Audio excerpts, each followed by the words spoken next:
Kyler Murray. I think it's pretty clear what the Cardinals want. They want to keep their options open. They have multiple picks coming into this draft because remember, they traded last year with the Houston Texans on draft day, which is why they got CJ Stroud and Will Anderson. So they got an extra first round pick. They're terrible. I mean, they're clearly 1-7.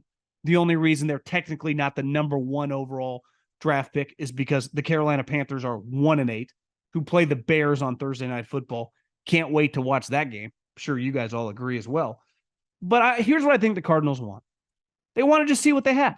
This is a brand new coaching staff who, by all accounts, Kyler Murray, I don't think you change overnight, but clearly was humbled a little bit with everyone shitting on him last year, was injured, has just spent a lot of time thinking, was named a captain, which we can look at that two ways. Named a captain just because they want the league to think that he's grown, or they actually kind of like him. Either way, if you're the Cardinals, your team stinks. And unless you get prime Peyton Manning or Patrick Mahomes, they would only get you a couple extra wins. Even if Kyler is healthy, which there's no way he's going to be 100% healthy, you're not winning that many more games with him than you were with the version of Joshua Dobbs that you had early in the season. But if Kyler physically just looks good, let's face it, unlike a lot of these older players that no one wants to trade for, Kyler, to me, still has a lot of trade value. Physically, he has all the gifts you look for. We've seen him in recent memory be a top 10 quarterback, and he's won before. When he's been healthy, his team has gone to the playoffs. Now, the big question mark with him is just health.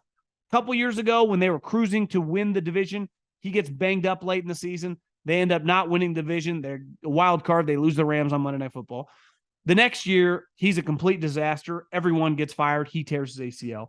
But I do think if he comes back and just looks good, even if you lose, no one's judging him on, are you winning or are you losing? Just physically, do you look like you're headed toward 100%? Because if you do, I think you got a tradable asset.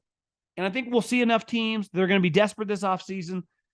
You don't think the Atlanta Falcons and that owner is going to have some desperation of like, what the fuck are we doing with our quarterback position, Arthur?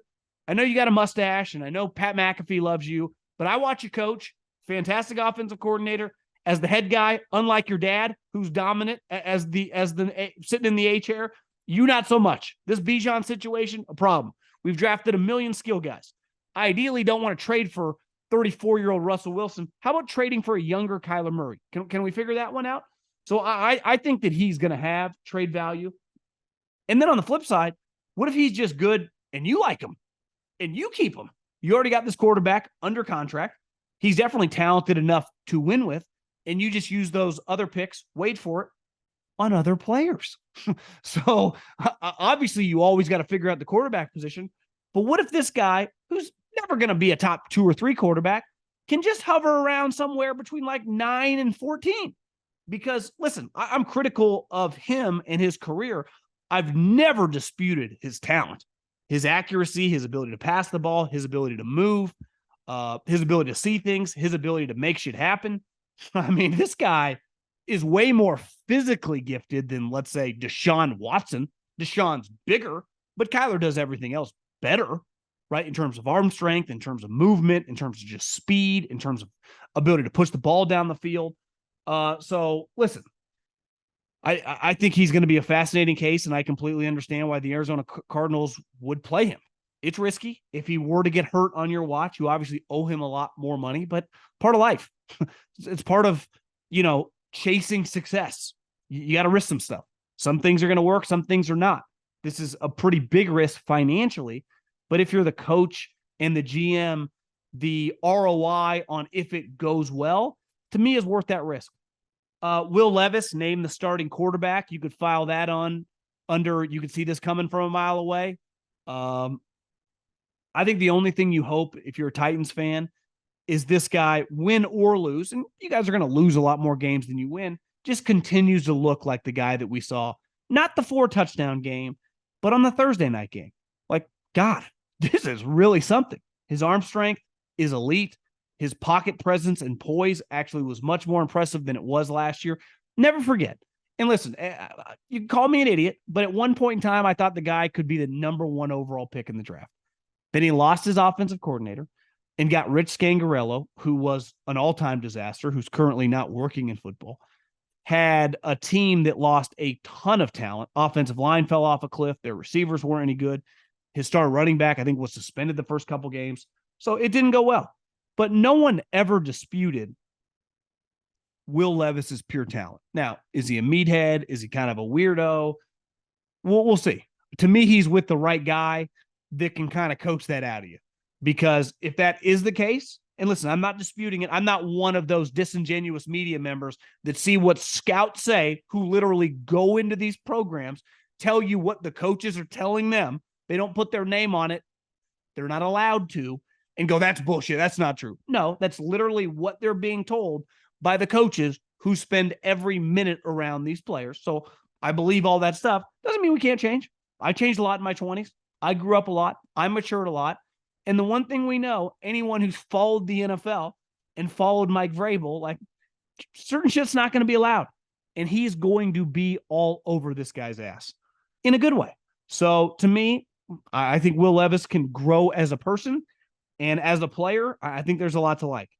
And then another thing on the quarterback situation, I think if I was Aaron Rodgers or I was in his position, my mid to late 30s, had unlimited amount of money, have already the pelts on the wall that I need if my career ended tomorrow, I think I would just say outlandish shit nonstop and just piss off all the people in the legacy media, just constantly just keep everyone on their toes. And I think it's a great, like, every time he mentions Dr. Fauci, half the media's like, oh, you can't say that about Dr. Fauci. That is not allowed. That is so weird. It's like, oh my gosh, guys, shut up. And every time Aaron's like, yeah, I think I'll be back, hopefully by Christmas. Everyone's like, that is not possible. He could not come back from this injury. Even he said, I guess he was being a little tongue-in-cheek, telling Derwin James he's going to be back in a couple of weeks. It's like, everyone, just calm down. The dude's bored. He's rich. He's rehabbing.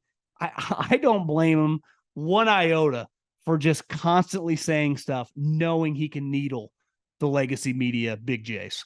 Because there can't be an easier group to get more up in arms. I could list you 25 things to say if you were an athlete that will immediately cause chaos in their world.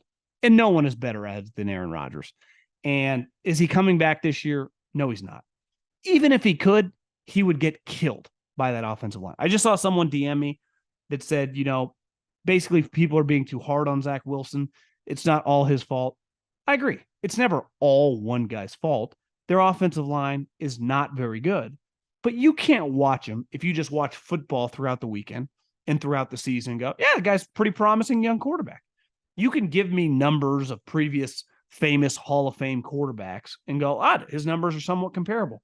When you watch it, you go, yeah, I don't see it. And, I give Colin a lot of credit on this.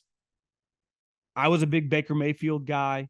I was probably not a huge Johnny Manziel guy, but character, makeup, maturity is a huge, huge part of quarterback success in the NFL.